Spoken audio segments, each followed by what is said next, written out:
All right, ready? I'm Meredith. I'm Elise, and this is your 20s.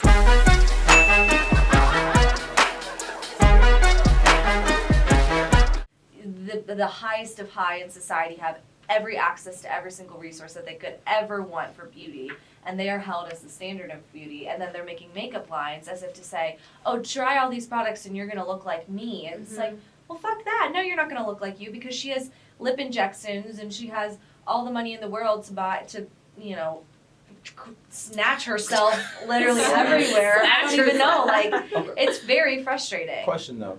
So would you say that like mindset of like these like big industry artists going and like providing makeup to look like so and so, would you say that's the same for guys? Like, let's say LeBron releases this product or he's endorsing this workout or something like that, and guys are living up to, oh, the standard, I want to get muscles like LeBron, or oh, I want to look like this athlete, that athlete. I think even though it is problematic, and I'm not saying it's right anyway, I think every industry does that, whether it has to do with makeup or it's an athletic product or something as simple as a pair of shoes that you saw someone wear, you know. They capitalize on their name. They already have that name. Yeah. Now they can do whatever they want. They can sell whatever they want because people are going to buy it. Right. Yeah. But is that wrong to have question. to have that name and continue Use it? to build your brand? Is that wrong? No. I don't think it's wrong. I don't know.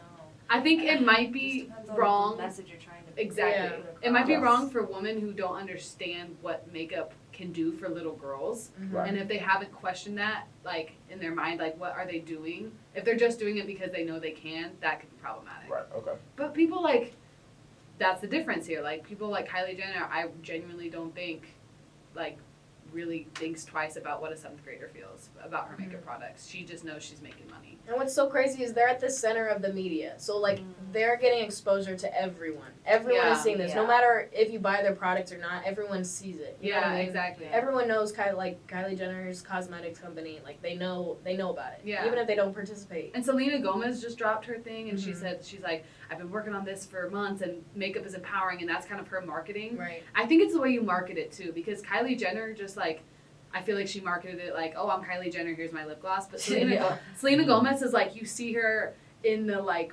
her workspace with, I don't know if this is all fake. It could be, who knows. But she's working with people. She's in the business, like, in the industry, in these meetings. So she's, like, hopefully talking about, like, what is this that we're doing as a bigger picture. I don't know, though. I wasn't there. But I think, and I think we can't forget too that, like, it's not just a female thing, like it is for guys too. You know, there is a standard of I can't believe the excellence. shoe industry. That is Huge. to be expected. I love shoes. Yeah. I love shoes. I'm a kick. Well, and here's what I'm thinking too. Like, my brain's a little scrambled at the moment, but I feel like it's framing the messaging behind how you sell a product is important. Yes. So yes, Selena's messaging is that yes, it's empowering, but do you really think like a 7th grader is going to look at it that way? Right. Like, are they going to buy into the messaging the same way she hopes the messaging is bought into? It doesn't mean that she's like coming from a malicious place whatsoever. It sounds like she actually might be trying to like really make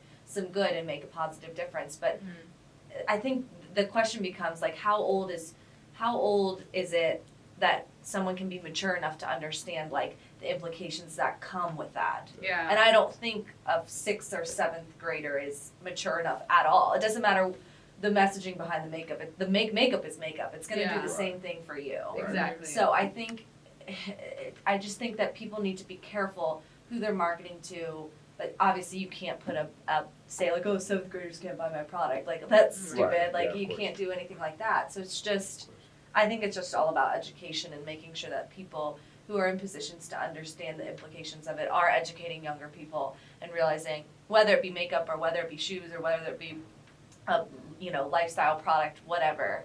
Like, no, this isn't it. Like, trust me, this isn't it. Yeah. But I don't know. Yeah, I think it's hard. I think part of that is also on the parents at that age. I mean, like 6 or 7, if you're getting Kylie Jenner's this and that, the 7th grader probably is not going out and purchasing that themselves. You know, it's probably a Christmas gift or a birthday gift or something. You know, and so I think on that, it's on the parents they can still buy the product for them, but to make sure that they understand those implications, or to at least like monitor. Like, you can if you know your child well, you can see intention behind things that they do. You know what I mean? Oh, of course. And so I feel like if you give a 7th grader or a 6th grader this product, then it's on you to make sure that they're using it in a way that's not detrimental to them. Right. So I don't know. 100%.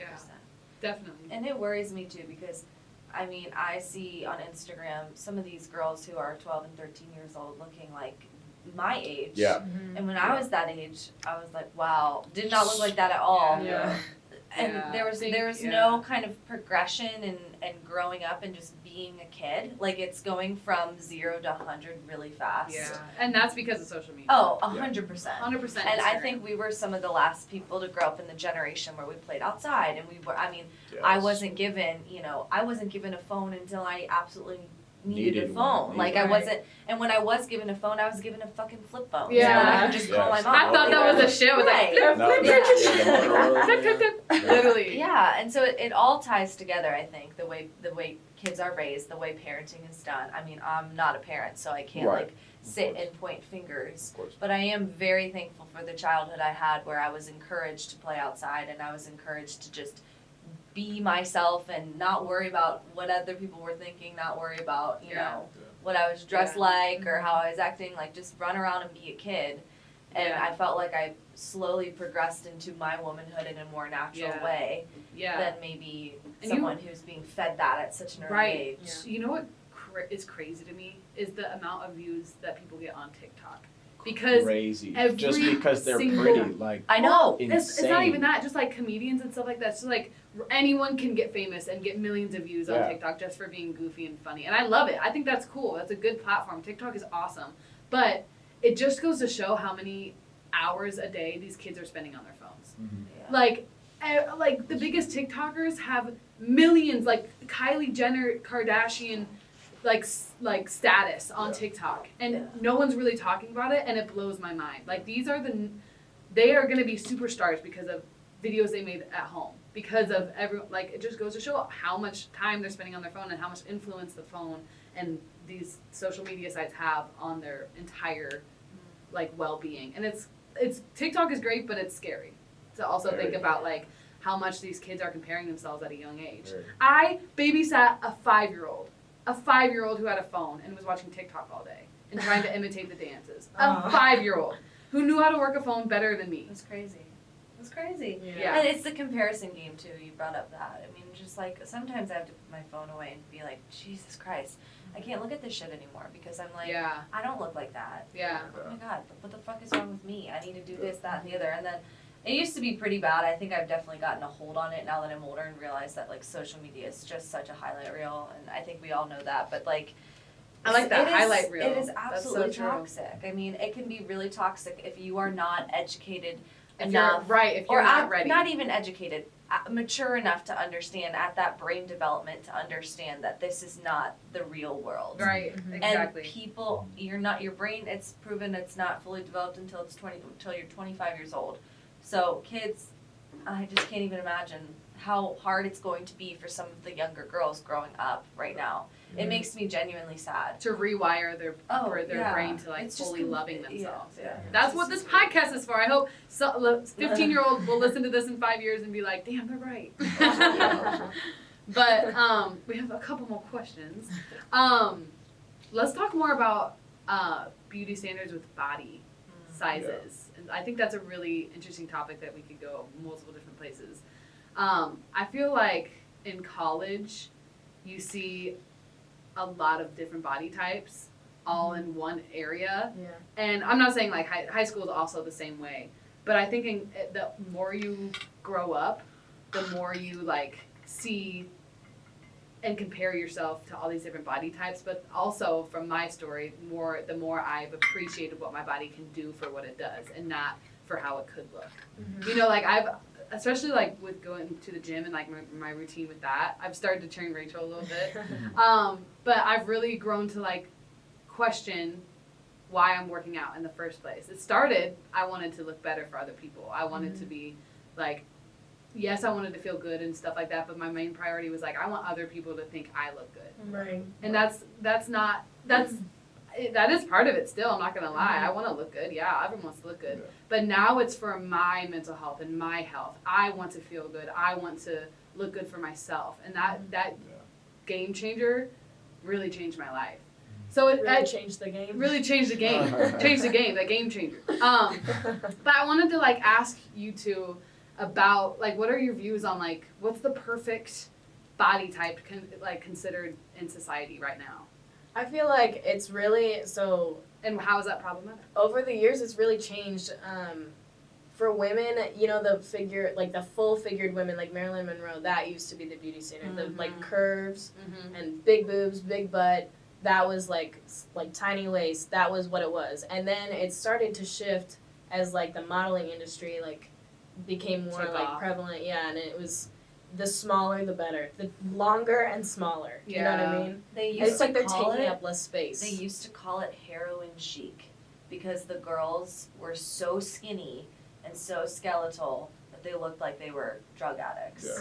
Yeah. Heroin Anyway, chic? Continue. But I've never heard that, but that's Yeah. terrifying. Yeah, and then as for guys, I watched this movie and for my women's studies class, and it's kind of interesting.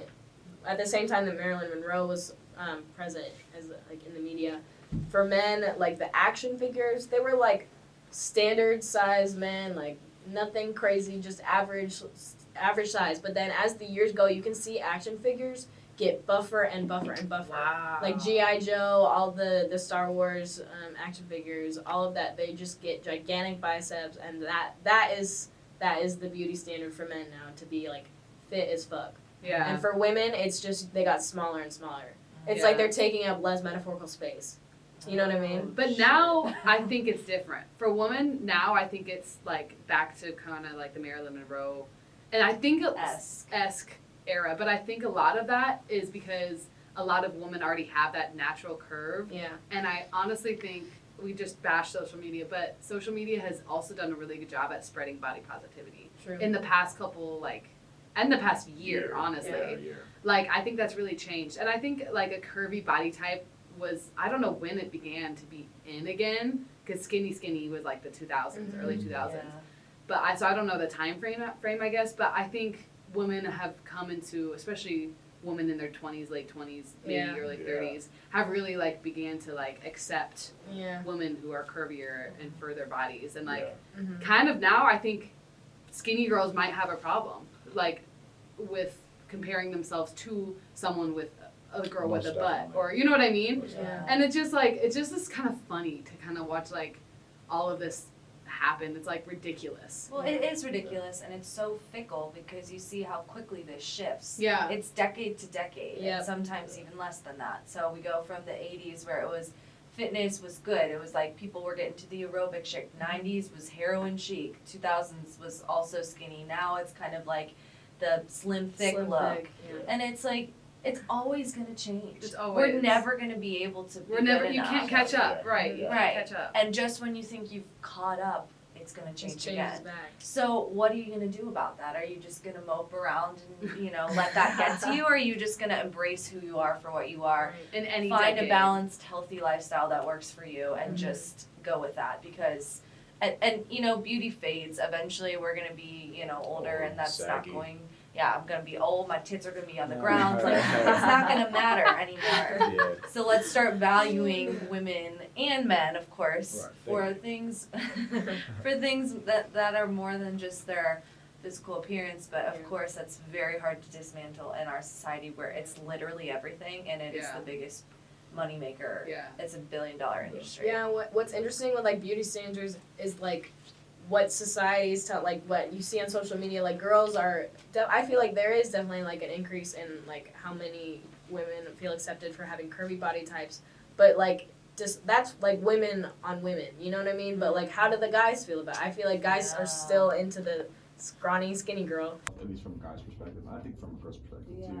You have to work out yourself and see what is my body type and how do I change it, but how do I like accent the good parts of my Yes. body and like feel comfortable in that, Right. you know? How do I take my body type to the potential that Exactly. It can be, yeah, yeah. like literally living your best potential in your own body. You're not trying to change it to fit someone else's, but just feeling comfortable and being the best you that you can be is really like all you can do. You know, and it's I hard. just think it's interesting because I think my tendency as a woman, and obviously we're outnumbering you today, it's 3-1, but Yeah.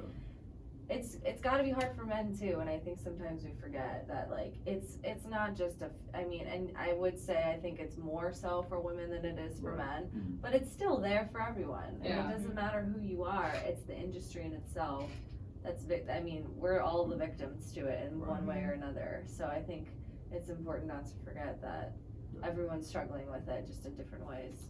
Yeah, that is a really good thing to hear from a men's perspective. I don't think males talk about this as much as women they don't. would, I They guess. don't. Yeah. And that's important. That's the whole if DePaul taught me one thing, it's fragile masculinity. And that Facts. that is such an important thing that a lot of people who have grown up their whole lives have never heard until they go to college maybe. Like I had no idea fragile masculinity even existed. And at DePaul we talk it's a liberal arts college, so we talk about, these types of terms. Right. But that one really opened my eyes because I have 7 brothers. Yeah. And it kind of made sense. I was like, it makes sense that guys don't talk about this because they have this standard of, they have this standard of to being a man and what that means. And what that means is they don't talk about real things. They don't, they can't be vulnerable. They can't cry. How toxic is that? That's not a good, so the fact that you even came on this podcast, first of all, thank you. Oh, of course. And Snaps for Tyson. yeah, we need more men like Tyson in this world who, can put that fragile masculinity to the side, and talk about stuff that actually needs to be talked about, Yeah, no, that's gotta be hard too, and I forget that boys are raised a certain way and girls are raised a certain way, and it's easy to, I think it's easy to us versus them in this situation, and as a woman be like, guys just don't get it, cause they just don't have emotions, and they just don't do this. Yeah. It's like, well, no, they're human, so everyone has the same emotions, they're just taught to handle them a different way. Right. And then that polarizes us even further, we're not willing to have a conversation about it, I mean, just like anything else in our society. And it's hard, I'm in a relationship, and sometimes I'm like, am I crazy? I can't be this outwardly emotional, and my boyfriend's just not super vulnerable. He just doesn't, it takes him a while to get there. Yeah. And it's not like I haven't seen that side of him, but he's just different than me. Yeah. And there's no, I don't know. Is it how the person's raised? Is it nature, a little bit of nature and a little bit of nurture? I mean, I don't know. Were you raised to be tough, or were you encouraged? It was a bit of both. I think from a physicality standpoint, I was definitely raised to be tough. I was raised to, be macho guy. I mean, I grew up, I played basketball pretty much my whole life. I picked up football in high school. I played rugby for a minute. I tried out lacrosse, soccer, all these different sports. And so I think from a physical standpoint, definitely I was raised to be tough. I was raised to, if you have pain, say ow and move on. You don't cry over it. Exactly. Wow. But I think from an emotional standpoint, I think my dad always emphasized kind of sharing what you feel, whether you think it's stupid, whether you think it's wrong. Don't be afraid to say how you feel about something. Of course, keep your emotions in check. Never let them get out of hand. But don't ever be afraid to say what you think, say how you feel. If something hurts you, voice that. And I still struggle with that, to be honest. I think I'm very good at helping other people to open up with those emotions and being there for people and being kind of that outlet for a lot of different people, even on the post campus. You are. But myself, I still struggle with that. And when I'm going through something, I'm kind of I don't want to say anything. I don't want to speak on it, But I'd say for the most part, I was raised to kind of let those emotions be free.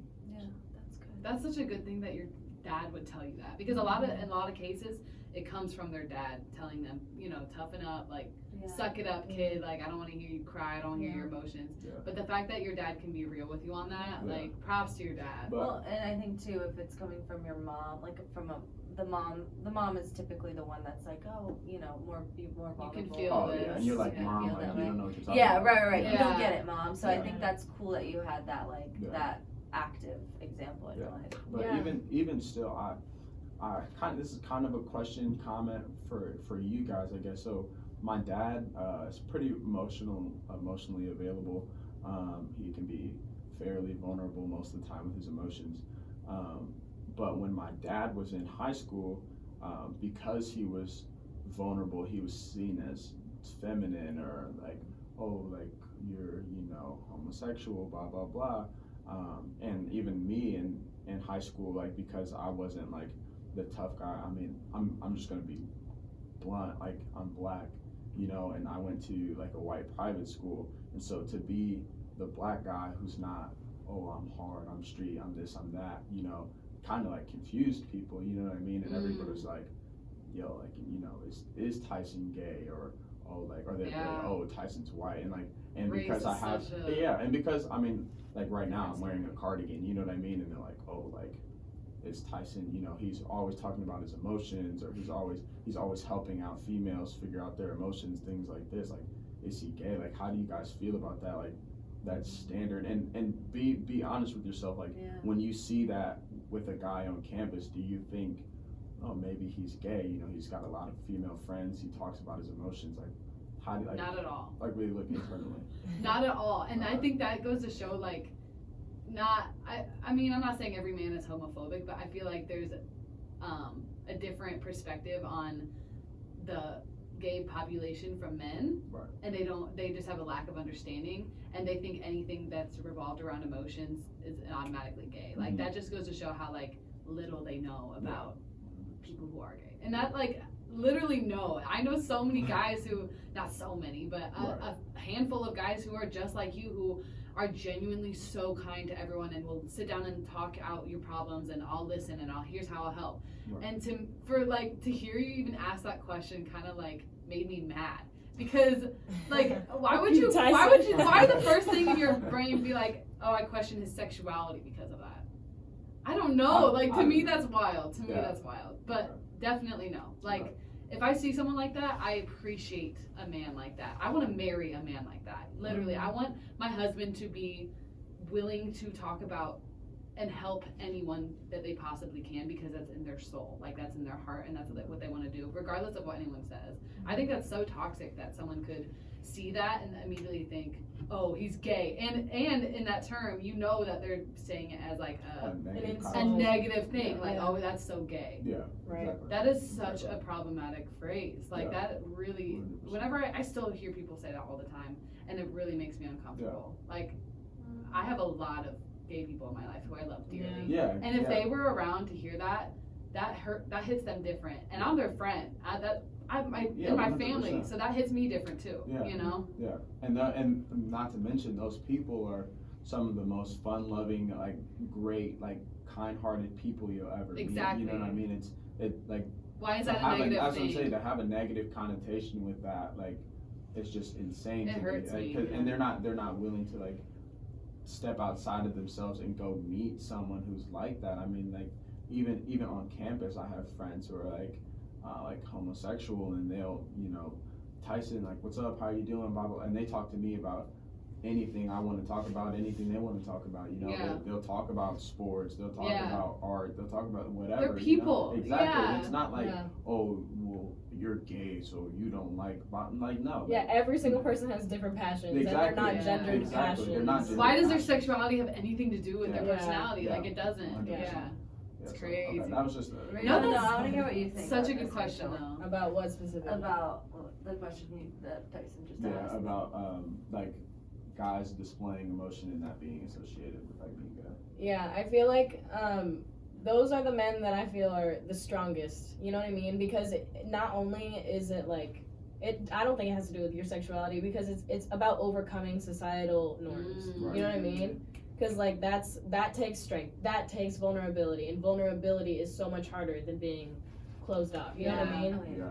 And so it's just like you can't really blame it on like individuals. It is a societal thing. It's a psychological thing. Like everyone is ingrained Exactly. to think like this because of how media portrays it, because of like everything you see. And like going back to what you were saying about like your dad raising you that way, that's like that's so amazing. And like I so encourage parents to like raise kids like that.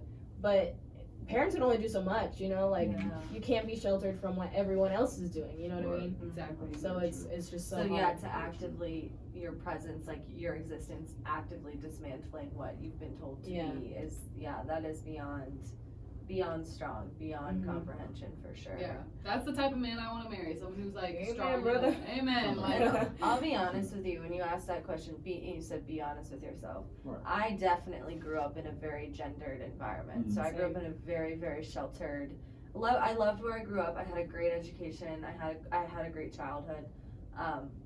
But I definitely grew up in a place where it was just, you know, boys acted like this and girls acted like this, and there was no in between. And then the people that fell in between that spectrum in high school were bullied or did not have friends or were not a part of anything, and it was very visible and very sad.